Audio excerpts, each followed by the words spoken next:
You know, we got some really awesome testimonies, and I'm going to read. I believe that we overcome by the blood of the Lamb and the word of our testimony. And this was sent to me, not a good report, but a God report. Listen to this.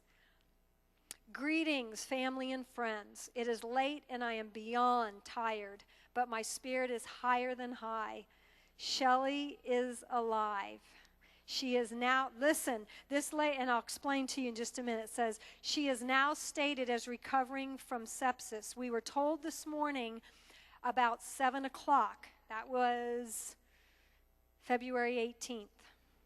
We were told this morning about 7 o'clock that she had a stroke, was non-responsive, her blood pressure had dropped, and her heart was declining, that we should come to the hospital with POA, power of attorney.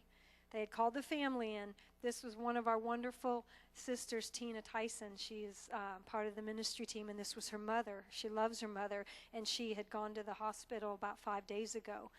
And it said at 10 o'clock on February 18th, what's the date today? Is it the 18th? So that was today. At 10 o'clock, they had conversation with my sister about pulling the plug because she was on life support. Wasn't looking good, had been out of it for 5 days. My mom looked terrible. Even an eternal optimist would struggle with it all, and we were all very distraught. This is a short version of what happened. How many know that there's power in prayer? There's power in prayer. And if God stops a service and says, just pray, then let's just pray. Because nothing happens without prayer. There's a season of prayer that's coming on the church.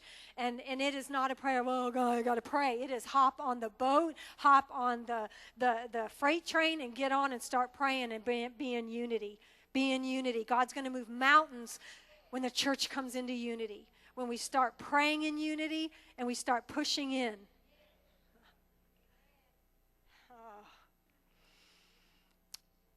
I requested a meeting with the lead doctor, and finally, about 4:30, we met, and that was today. And she's here tonight. I think she's here somewhere. Oh, she's laying down there.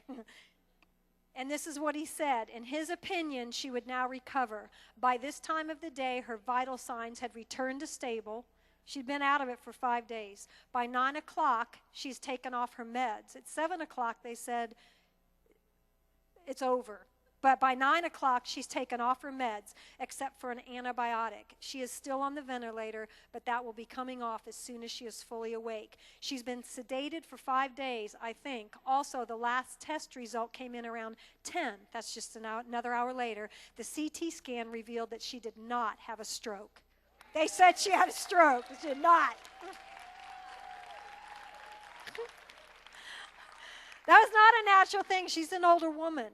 She's an older woman. That is a supernatural answer to God's people crying out for the fullness of the cross to touch her, releasing the presence of God.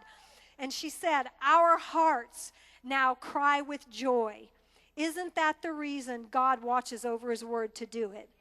To bring glory to his name and to bring glory to Jesus, and so that people's hearts that were discouraged or maybe even not a believer, their hearts would cry with joy as we praise our God for his love, his faithfulness, and his awesomeness, and a miracle that has brought life, and I believe back to the fullest.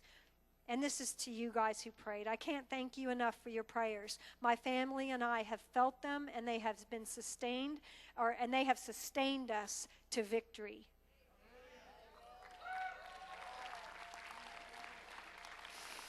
I like that.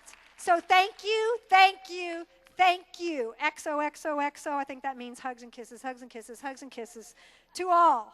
She is expected to be completely off the ventilator by Saturday. Please continue to pray for speedy recovery and strength. Again, I thank you with all of my heart. Much love. Isn't that good? Isn't that so good? Woo! Expect more. Expect God. Expect God. Expect God. You know, I want God. Expect God. You know, I want expect more. Expect more. You know, I want God. Expect God. You know, I want God. Expect God. You know, I want God. Expect God.